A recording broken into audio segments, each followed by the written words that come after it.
गुरुर्ब्रह्मा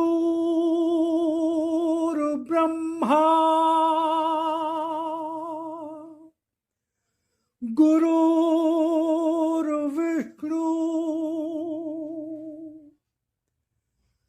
गुरुर्देवो महेश्वरा गुरुर्साक्षात् परब्रह्म तस्मै श्री गुरुवे नमः।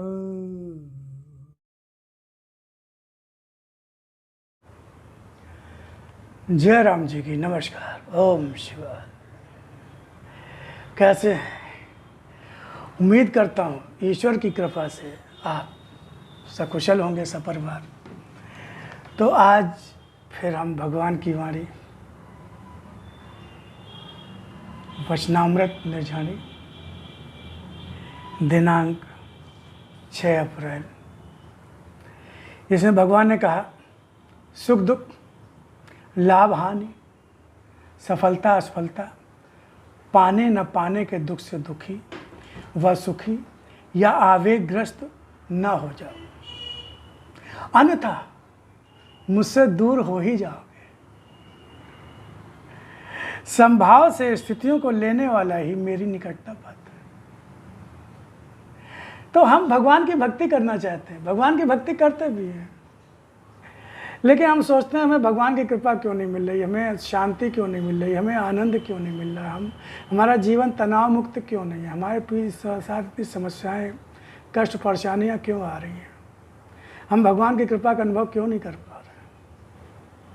इसलिए क्योंकि हम भक्ति तो करते हैं, लेकिन हम सुनी सुनाई देखी दिखाई भक्ति कर रहे हैं। जैसा हमने चारों तरफ देखा सुना है, हमको बताया गया, हमने अपने परिवार में होते देखी है, लेकिन उसको समझ के नहीं कर रहे हैं, उसको जान के नहीं कर रहे हैं। भाई भगवान की कृपा संरक्षण आशीर्वाद, जो भगवान ने कहा है कि मेरे पास तो ये 3 ही रत्न हैं, कृपा संरक्षण आशीर्वाद, क्योंकि मैं सत्य हूँ और सत्य से तो सत्य ही मिलेगा, असत्य नहीं मिल सकता।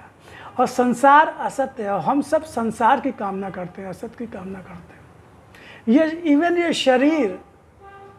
शरीर, रुपया पैसा धन दौलत मान सम्मान पत्नी पुत्र पद प्रतिष्ठा, ये सब कुछ सांसारिक उपलब्धियां हैं, असत्य है, इनमें सुख नहीं है। ये सब सेवा करने के लिए मिले हुए हैं, सेवा करने के लिए मिले हुए हैं। इनकी सेवा करो, क्योंकि या तो ये कर्ज उतारने आए हैं या कर्ज वसूलने आए। तो क्योंकि कोई रिश्ता हमें सुख देता, कोई हमें दुख देता, कोई लड़का हमको बहुत सुख देता है, कोई लड़का हमको बहुत कष्ट देता है, हमेशा बीमार रहता है, या वो कुसंगत में पड़ गया है, वो हमेशा उल्टा सीधा कर्म करता रहता है, हमको मुसीबत में डाल, यानी कि वो अपना कर्जा वसूल रहा है। और कुछ लड़का कोई ऐसा होता है पुत्र जो बहुत सेवा करता है, बहुत आज्ञाकारी होता है, वो कर्ज उतारने आया, आपको सुख देने आया। ऐसे बहुत सारे रिश्ते नाते, को न काऊ सुख दुख कर दाता, को न काऊ सुख दुख कर दाता, निज कृत कर्म भोग सब राता। तो भगवान कह रहे हैं मेरी भक्ति मेरे अनुसार करो, क्योंकि परिणाम तो मुझे ही देना है। मैं प्रसन्न होऊंगा तभी तो तुम्हारे इच्छानुसार मैं तुमको सुख दूंगा। तो ये समझो कि भगवान कैसी भक्ति चाह रहे हैं। और भगवान ने बताया, गीता में भी बताया, रामायण में भी बताया सब, लेकिन हम ध्यान नहीं देते,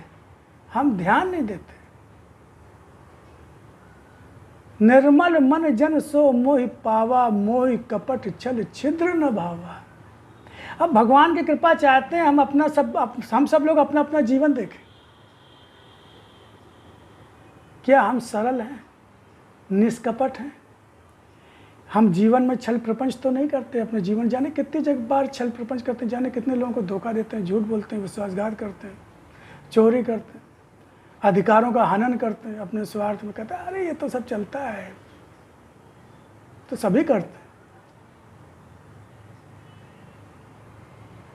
सब रामायण पढ़ते हैं, गीता पढ़ते हैं, सब कुछ पढ़ते हैं, लेकिन आचरण ही प्रमुख है। खाली भगवान की प्रशंसा करने से कुछ नहीं होगा। भगवान कोई आम आदमी इंसान थोड़ी है जो हमारी प्रशंसा, जो वो कोई चापलूस पसंद थोड़ी है वो हैं। जैसा हम देखते हैं मंत्री और अधिकारी उनको कि हम थोड़ा मिठाई का एक डिब्बा ले गए और उनकी तारीफ करे, साहब आपका तो कोई जवाब ही नहीं है साहब ना। भगवान के साथ ये सब नहीं चल सकता। वो तो आपके मन के अंदर बैठा हुआ सब जानता है कि तुम्हारे अंदर क्या चल रहा है,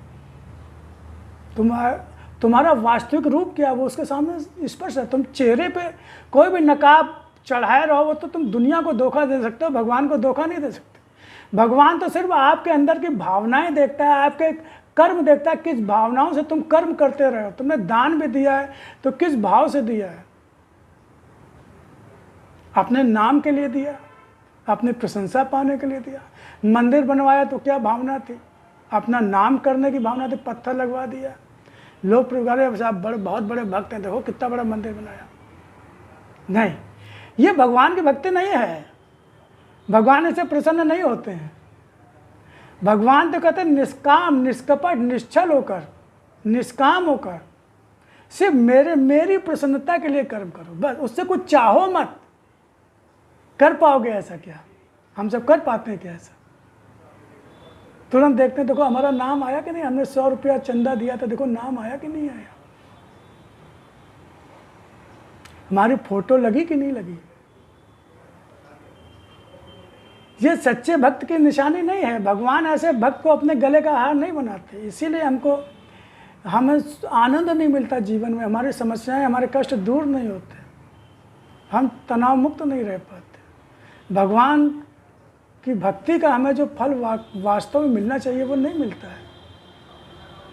तो भगवान ने क्या कहा? भगवान ने देखो कैसे भक्ति चाहिए, इसका अभ्यास करना है, यही साधना है, यही साधना, इसका बार बार अपना आकलन करना है, अपना आत्मनिरीक्षण करना है, देखना है, बार बार देखना है कि क्या परिवर्तन आ रहा है। नहीं है तो फिर उसको तुरंत, जहाँ जैसे भगवान ने कहा दुख दुख, लाभ हानि, सफलता असफलता, पाने न पाने के दुख से दुखी, कुछ नहीं मिला तो देखो हमें दुख तो नहीं आया है तो उसको नहीं, अरे ये तो भगवान का निर्णय है, ठीक, कोई बात नहीं, भगवान की यही इच्छा तो कोई बात नहीं, अपने दुखी नहीं होना है। ऐसे ही कोई चीज़ मिल गई तो सुखी, अरे वाह, ये देखो अहंकार नहीं कि मैंने किया था, मेरी मेहनत का फल है, ये मेरा दिमाग की बात है।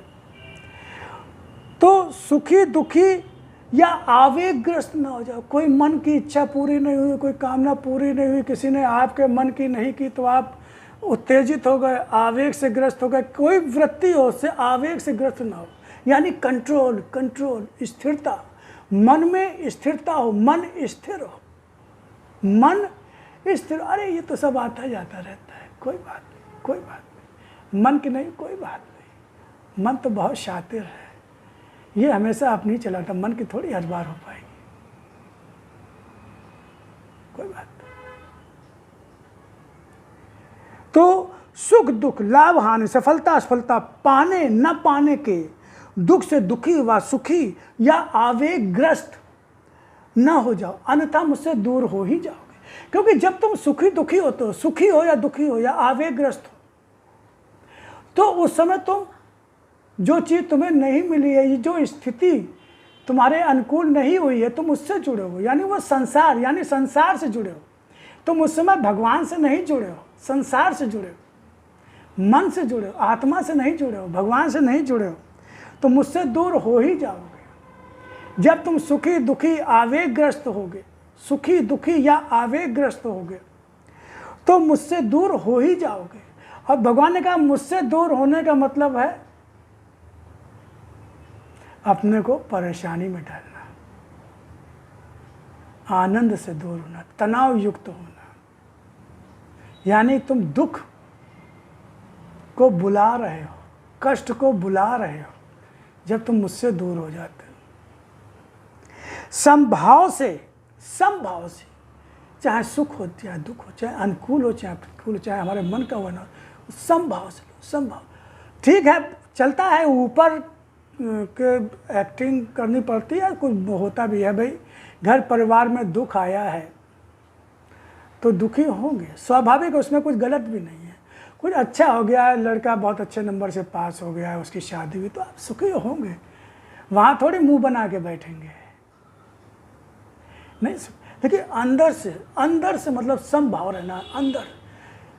जैसे समुद्र की गहराई में शांति होती है, शांति होती है, ऊपर लहरें होती हैं, समुद्र में ऊपर ऊंची ऊंची लहरें उठती हैं, लेकिन समुद्र के नीचे गहराई में शांति होती है। इसलिए समुद्र के समान अपने मन को शांत रखना है, अंदर से गहराई में शांति रखनी है।